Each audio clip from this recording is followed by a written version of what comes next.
बच्चों, तो हम आपको सुनाने वाले हैं आज एक और मज़ेदार नई कहानी।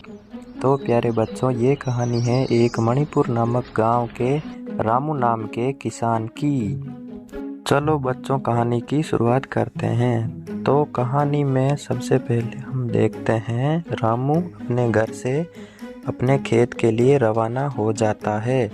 वो अपने खेत में जाता है, अपने खेत में काम करता है और जो कुछ भी उसके खेत में बचता है उससे वह अपने परिवार का भरण पोषण करता है। लेकिन उसका खेत बहुत ही कम था, इसलिए वो जितनी भी मेहनत करता उससे कम ही मुनाफा हो पाता और इसकी वजह से उसके घर परिवार का गुजर बसर थोड़ा कठिन हो रहा था। इसीलिए वह एक दिन बैठा बैठा सोचता है कि क्यों ना मैं सेठ जी के यहाँ जाकर उनकी ज़मीन में काम करूं और उनके खेत से जो उपज होती है उनसे मुझे कुछ पैसा और मिल जाएगा, जिससे मेरा घर आराम से चल सके। इसीलिए वो सेठ जी के यहाँ काम मांगने के लिए जाता है। तो सेठ जी बड़े ही दयालु होते हैं और सेठ जी कहते हैं कि आओ राम, मैं तुम्हें काम देता हूँ। वो राम को बोलते हैं कि राम, मेरे पास बहुत ज़मीन है, तुम इस ज़मीन को जोत दो और जितना भी मुनाफा होता है उसमें से आधा तुम रख लेना, आधा मुझे दे देना।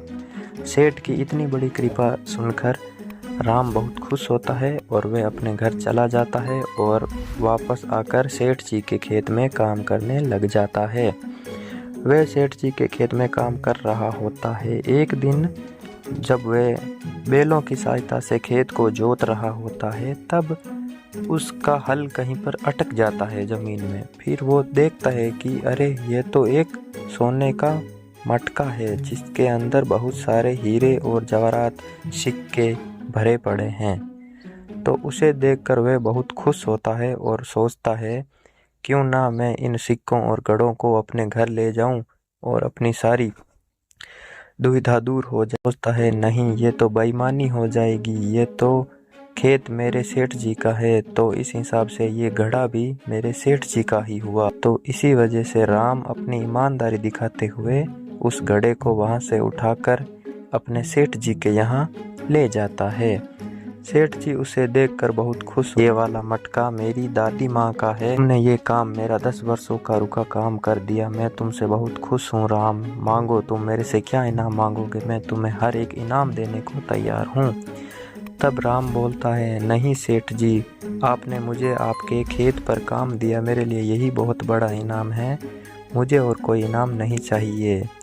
ये कहकर राम चुप हो जाता है। लेकिन सेठ जी बाद में जो ज़मीन में राम काम कर रहा होता है वो वाली पूरी की पूरी ज़मीन खुशी के बदले राम के नाम कर देता है और ये सुनकर राम बड़ा खुश होता है और वहाँ से चला जाता है। प्यारे बच्चों, हमने इस कहानी में ये सीखा कि ईमानदारी सबसे अच्छी नीति है। अगर रामू ईमानदारी नहीं दिखाता तो उसे आज इतनी बड़ी ज़मीन नहीं मिलती, सिर्फ कुछ सोना ही मिल पाता।